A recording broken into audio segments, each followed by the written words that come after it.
In this video, I'm going to show you an easier way of using electrode potentials to figure out whether or not a reaction will happen. Here's an electrochemical series which includes a load of values for standard electrode potentials for a variety of equilibria.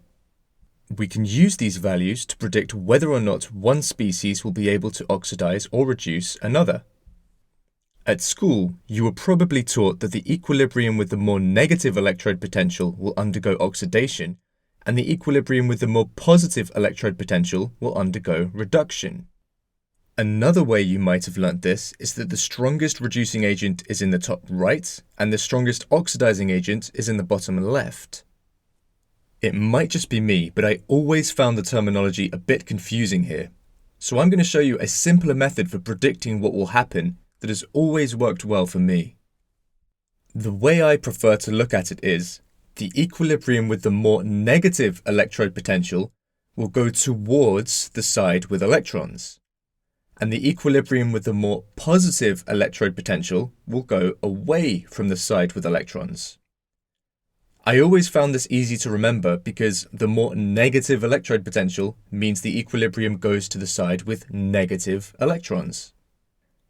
I can figure out what's being oxidized and reduced after I've established the direction each reaction goes in. Let's take a look at the equilibria for sodium and for zinc as an example. The electrode potential for the sodium equilibrium is more negative, so this will be the equilibrium that goes towards the side with electrons, and therefore the zinc equilibrium will go the other way. Now that I know which way each equilibrium is going, I can say that the sodium is losing electrons, so it's being oxidized, and the zinc 2+ is gaining electrons, so it's being reduced. So overall, the reaction will look like this. And it's as easy as that. No more worrying about complicated terminology when it comes to predicting what happens using electrode potentials.